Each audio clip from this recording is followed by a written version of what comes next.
Hello, hello.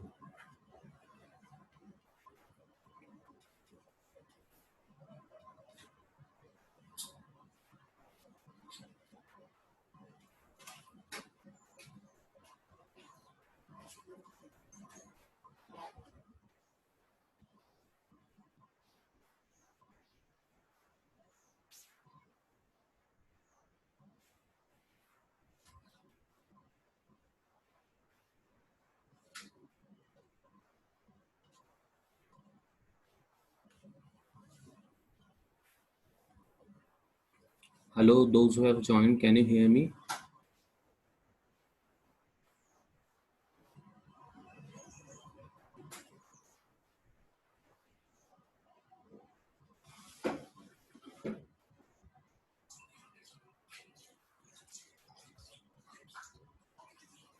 Hello, good afternoon. Those who have joined, can you hear me?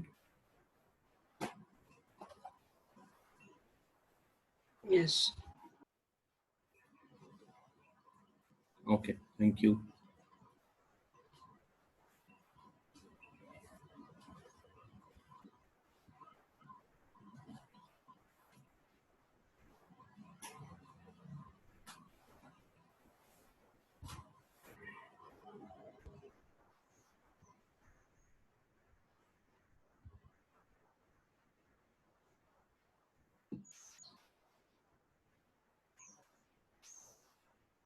Have you checked Moodle?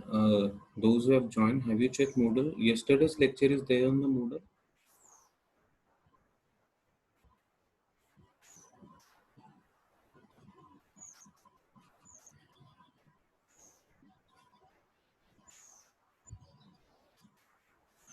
Hello? Is yesterday's lecture uploaded on the Moodle? Okay, fine. Moodle is not responding. Yeah, there was a storm I heard in Islampur, so their internet connections are distorted due to that. Yesterday in the afternoon, I somehow got a chance to upload the lecture, but after that, it was not possible for me to check whether it is uploaded, and that's why I asked. Okay, anyway, if it is not responding, then I'll upload it on the YouTube. Okay.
Okay, just to get feedback from all of you, whether you are getting things from the lectures as well as the notes which are there for analog circuits. Those who want to respond, they can unmute themselves and respond.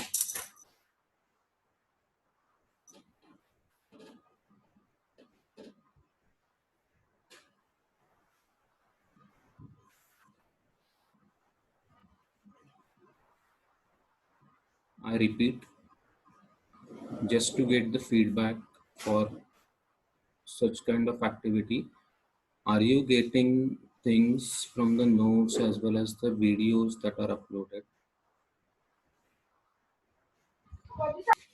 Those who want to respond, please unmute themselves and they can talk, or you can write it in the chat window.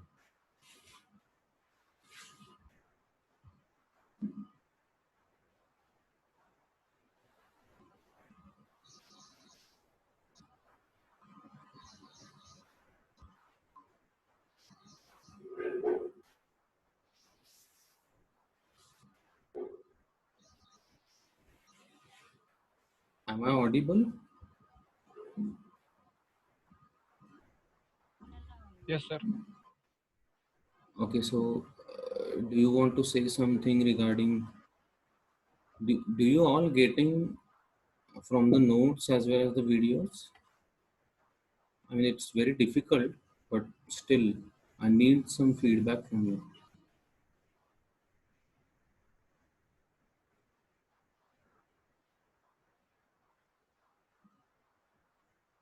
See, the question is, I want a feedback from all of you, whether the notes that are uploaded and the videos, I hope you are getting the concepts properly. Not 100%, but you are getting at least the idea of what is there in that unit.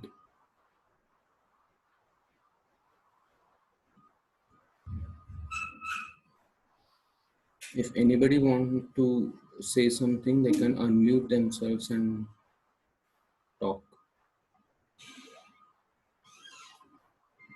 Or if you don't want to talk, you can always type it in the chat window so that it is visible to me.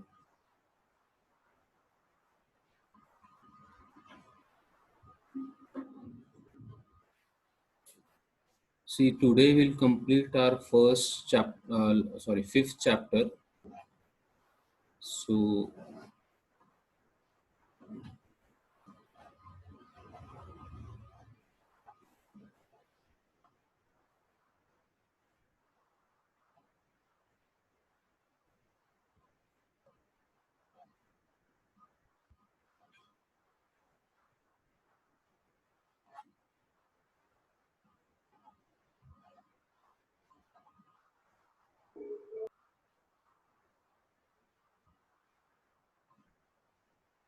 okay, so there are around 40 participants, so I think we should proceed.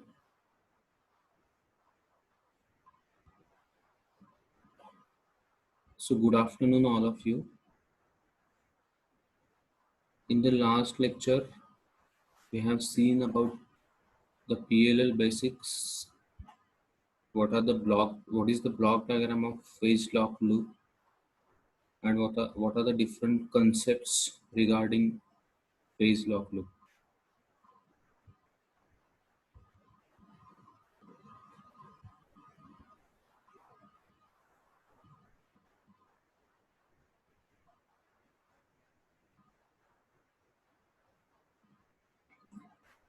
Okay, I've got a message that there is a problem for Moodle for my particular subject. Is it like this? You can download or see the material on the other subjects No, sir, we are having problem to all subjects. for all subjects, right? Okay. Yeah, yesterday, yes, Amarjit, you want to say something? You raised the hand. By mistakenly, sir. Okay, okay. Fine. See, yes, I heard that there was a storm in Islampur, so the internet services are disrupted. because of that, and hence there is a problem with the RIT Edge as well as Moodle. So I think these people are working on it. Even I mailed about what is exactly the error to the guy who is actually handling the administration of Moodle. So I hope those services resume quickly. But for time being, I'll whatever I want to share, I'll be sharing it with you on the WhatsApp.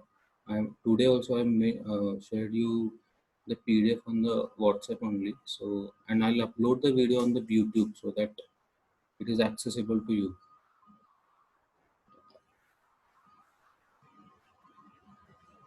Okay, so we'll start with what where we left yesterday.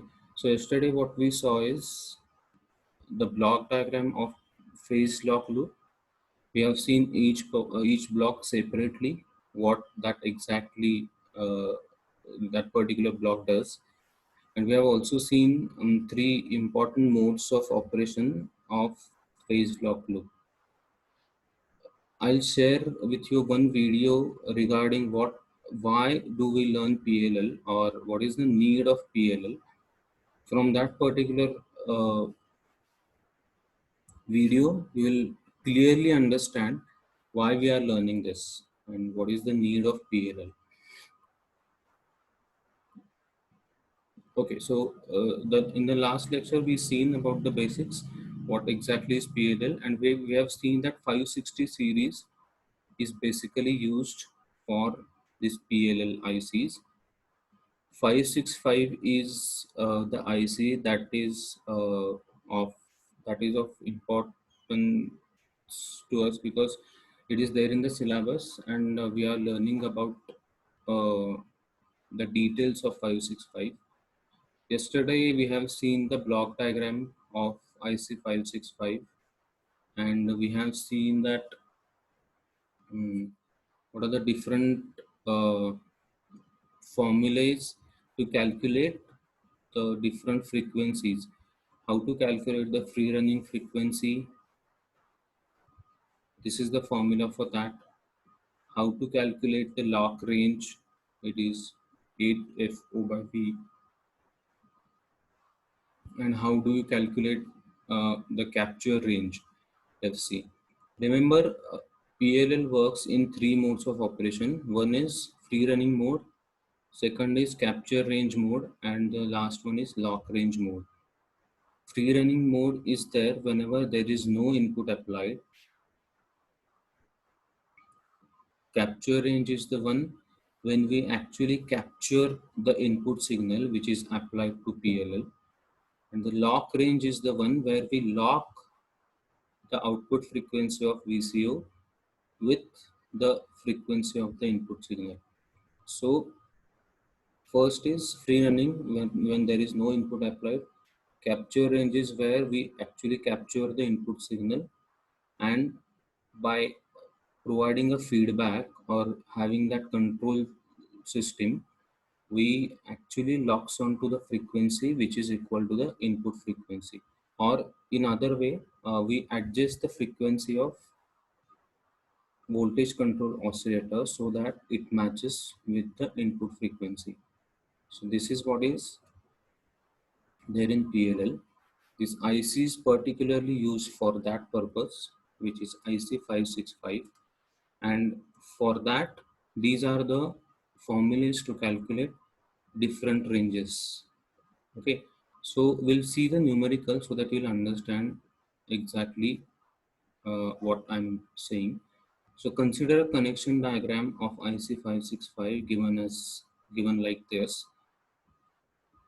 So you can see R1 is connected to pin number 8 and C1 is connected to pin number 9.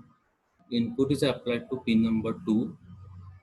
Capacitor C2 at the top of the diagram is connected between pin number 7 and plus VCC. This particular capacitor C2 is used to stabilize the voltage control oscillator output. See, the important thing as far as PLL is concerned is voltage control oscillator is always unstable. it doesn't give you a stabilized output, and that is the reason why we have this control system, so that the output of the VCO can be stabilized. And the video that I'll be sharing with you, that video also tells you the same thing, because the question may arise that if the the VCO produces a particular frequency, then why we need to have this control system, and why we are adjusting the frequency. So you can actually learn it from that particular video. It is given beautifully that why we are learning PLL, so it will be clear to you. So for stabilizing the output of the voltage control oscillator, we are using this capacitor C2, which is connected between plus VCC and pin number 7.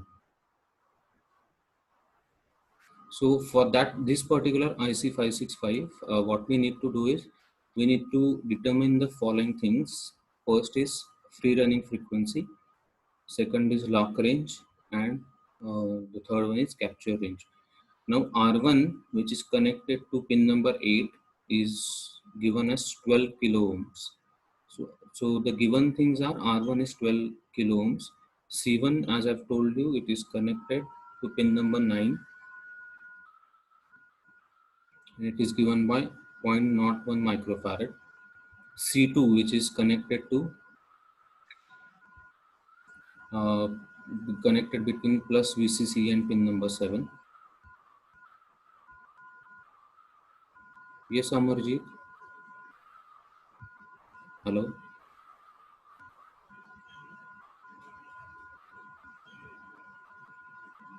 And R2, as I've told you, this 3.6 kilo ohm resistor, which is actually fabricated inside the particular inside this IC 565.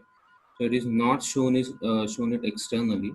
So the R2, which is the external resistor, it is 3.6 kilo ohms, which is a fixed resistor, and it is fabricated inside the IC. That is why it is not shown it externally.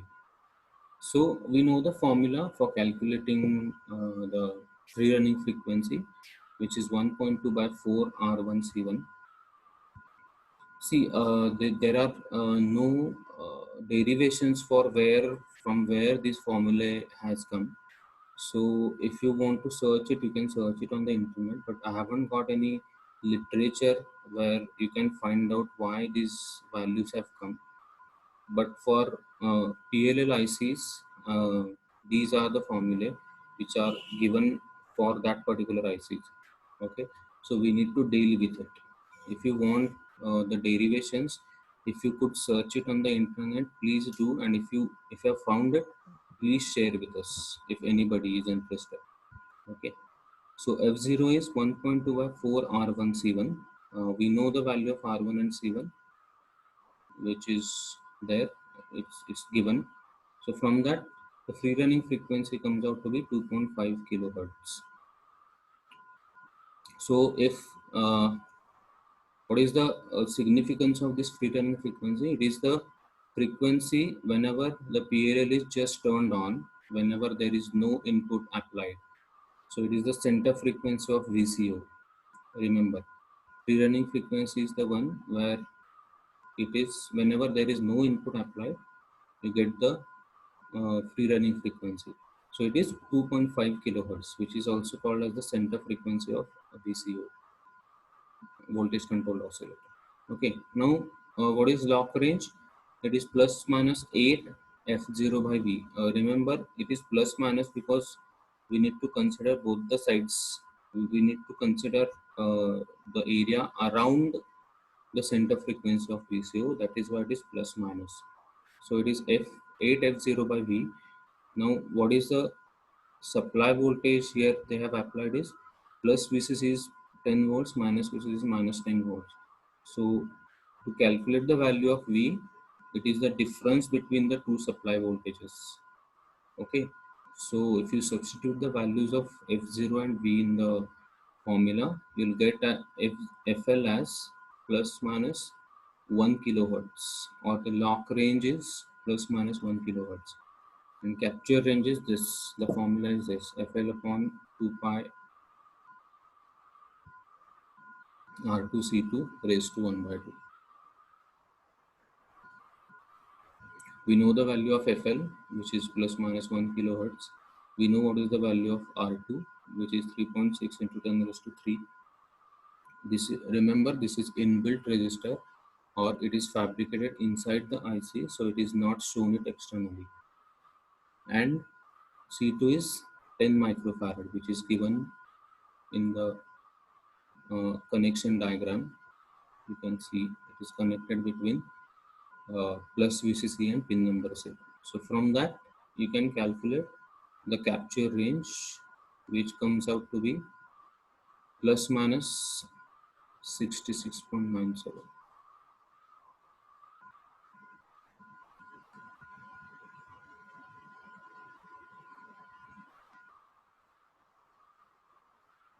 So what exactly does this mean? So graphically, if you want to analyze the things, now you can see 2.5 kilohertz is F0. Now we have learned it from the concepts that capture range is something between this particular range only we can capture the input. So if the input frequency is between these frequency, that is 2.433 kilohertz and 2.566 kilohertz, within this particular range only the VCO can capture the input. Remember, why? Because FC is plus minus 66.94. So if you add it and subtract the same thing from 2.5 kilohertz, you will get the capture range. And the lock range is something, if the input frequency goes beyond this particular lock range, then there is no possibility that VCO can lock on to that frequency. So if the frequency of the input is less than 1.5 kilohertz, or if it is greater than 3.5 kilohertz, then F0 won't be able to catch the input frequency. Hello. Hello, who is there? You can please mute yourselves from your end.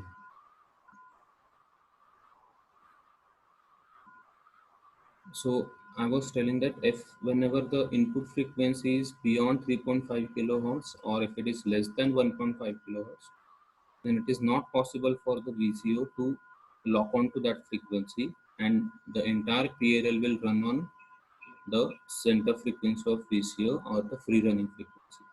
Hence, that is why we need to have these ranges: capture range, lock range, and the free running frequency. So this is what is all about PLL, about IC565, and what are the formulae for calculating different ranges for a particular PLL.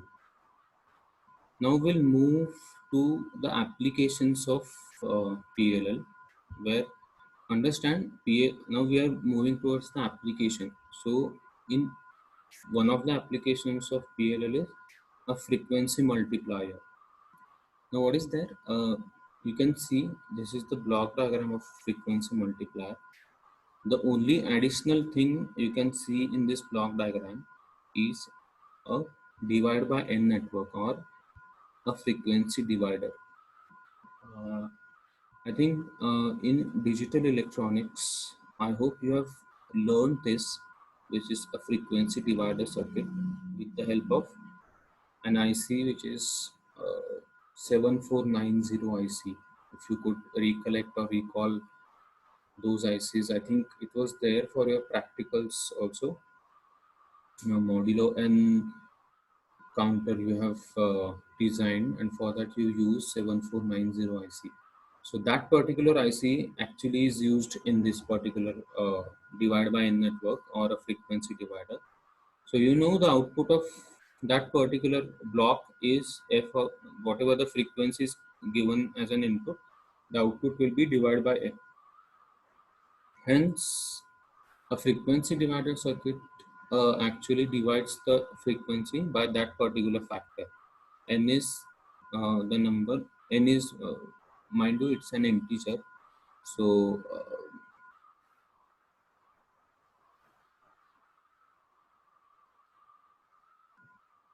f out. So why it is a frequency multiplier? From the diagram, you can see that the output frequency is the integral or the integer multiple of the input frequency which is applied, and hence it is called as a frequency multiplier. Okay, people have started writing free P from their chat window. So I request all of you to write P from your chat window so that I could mark your attendance.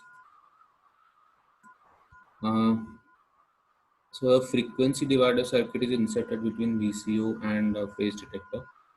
Since the output of frequency divider is locked onto the input frequency, so remember, now we are dealing with the application. So it is actually assume that the output frequency of the divider is locked onto the input frequency. So we have the VCO running at a frequency which is integer multiple of input frequency, and hence the output frequency is the product of an integer number and the input frequency, which serves the purpose of frequency multiplier. Now, if you see the block diagram of frequency multiplier with IC565, then you'll understand. See, again, I'm repeating that we are looking at the application. So we are using an IC565 because with the help of this particular IC only, we can we can use PLL in the applications. Hence, in applications, this IC will be there and some additional circuitry so that the purpose of the entire application is served.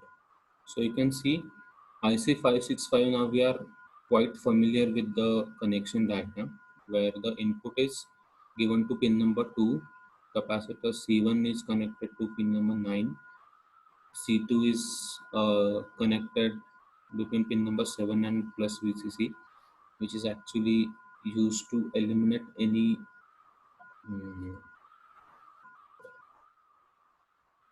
disruptions in the output, or it is used to stabilize the voltage controlled oscillator output.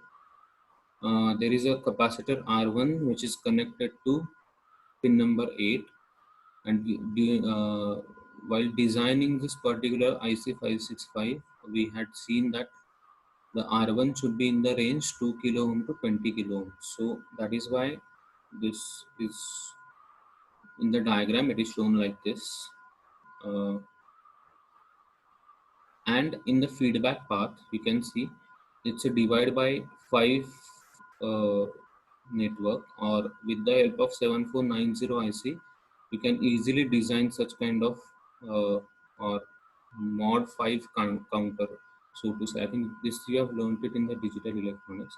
So by using this particular circuit and a driver circuit with the help of a transistor Q1, what you can do is you can generate a frequency which is f out by 5.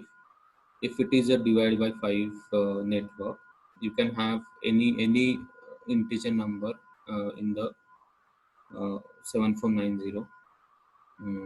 So with the help of that particular IC, you can have different multiple frequencies that can be available at the output. So the transistor Q1 is the driver stage. Free running frequency of VCO can be adjusted with the help of R1 and C1. See, you know, R1 is variable, but C1 is fixed, which is 0.01 microfarad. So by adjusting the value of R1, we can always have the range of the output of VCO. So F out 1, if the R1 is 2 kilo ohms, then you can find out what is the value of F out, which is 15 kilohertz. It should substitute the values in the formula. And F out 2 for 20 kilo ohms. Remember, the range of R1 is between 2 kilo ohms to 20 kilo ohms. So the minimum for the minimum resistance value, what is the frequency? It is 15 kilohertz. And for the maximum value of R1, what is the frequency? it is 1.5 kilohertz. So what is the range of f out that we can have is the f out can be adjusted between the range 1.5 kilohertz to 15 kilohertz. Okay. Now, if f out is like this, then there is a bound on what frequency that we need to apply as an input. Because if it is divided by 5 network, then f in should be in the range, which is very easy. It is 1.5 by 5 and 15 by 5. So it should be between 300 hertz to 3 kilohertz. And hence, if Fn is in between this range, then the F out that you can have is between 1.5 kilohertz to 15 kilohertz if it is a divide by 5 network.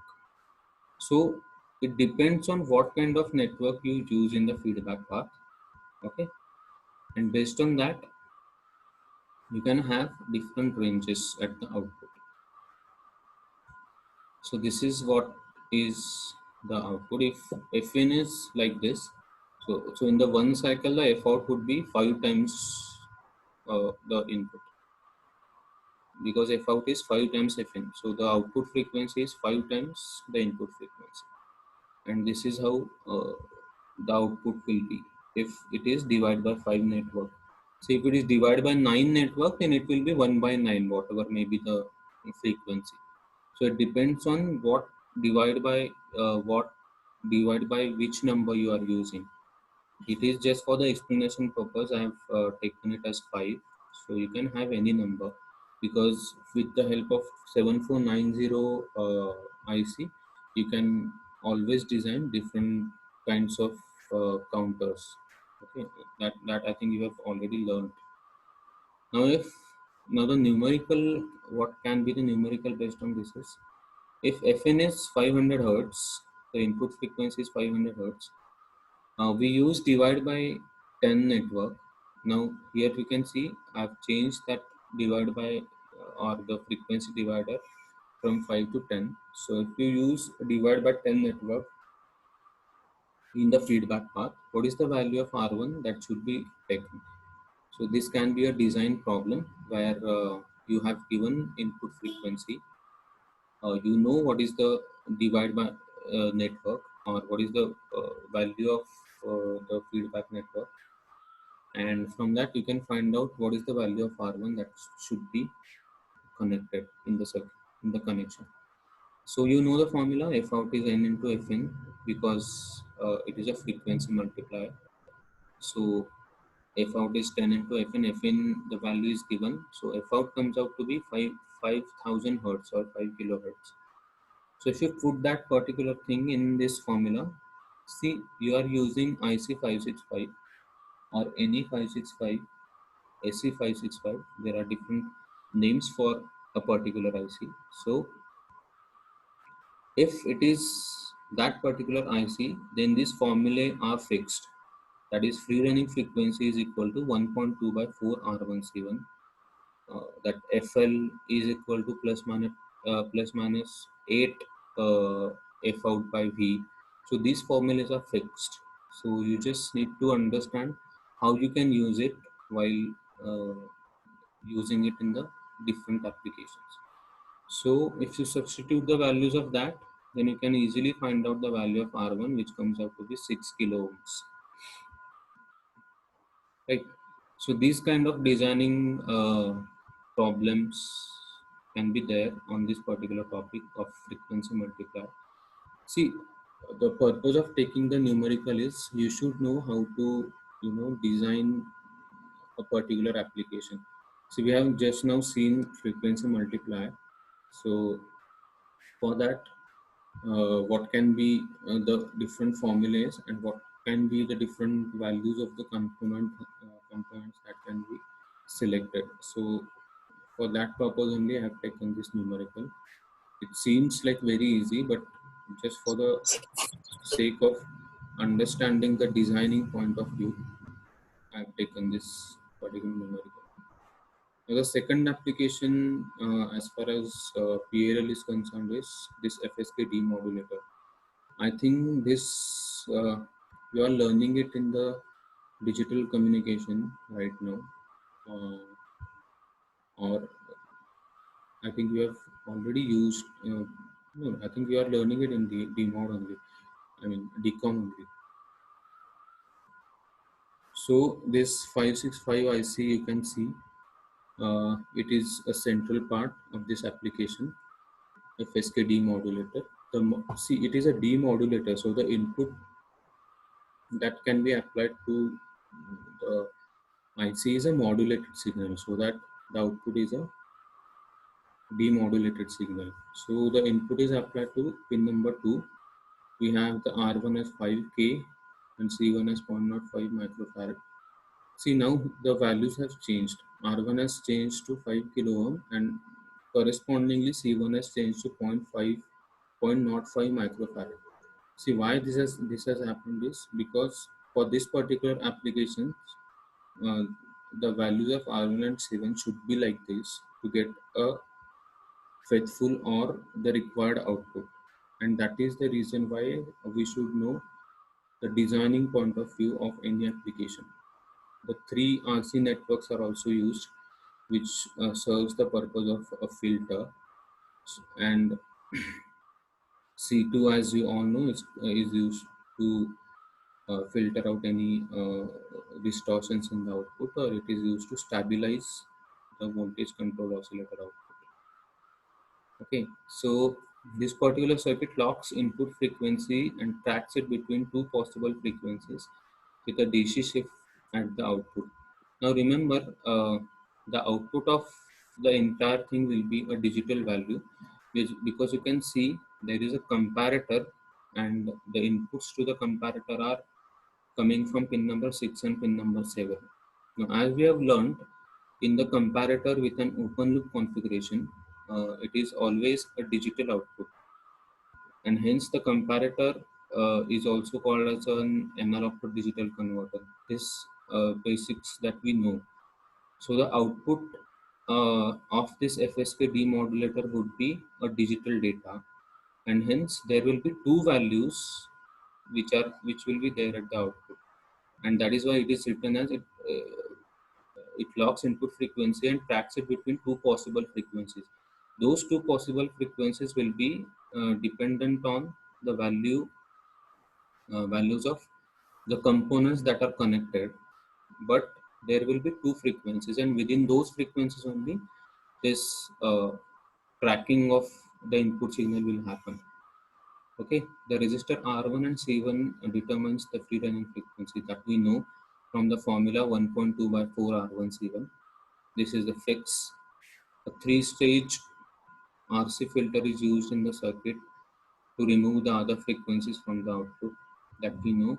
The filter, what this filter uh, does. Now the binary data to the VCO input produces two different frequencies. Now if you know, here you can see pin number 7 output is given to the non-inverting terminal, while 6 is given to the inverting terminal. So if the voltage at pin number 7 is greater than pin number 6, then output will be 1. If it is less than 6, it is 0. So there will be a digital output based on the inputs which are applied to it. I request all the participants to write PP from their chat window. I've got most of the replies, but those who have not done it, please do it. In 565, frequency shift is accomplished by driving a VCO with a binary data signal, so that two resulting frequency corresponds to two logic levels. That is what I was telling you. And the demodulator receives signal with two carrier frequencies, and the VCO frequency is adjusted such that the DC level at pin number 6 and pin number 7 are same. So how it will lock onto a particular frequency, it depends on the voltage levels at pin number 6 and 7. If they are same, then for that particular frequency, the VCO output frequency and the input frequency of the modulated signal will be locked onto, and the output would be something like this. You know what is a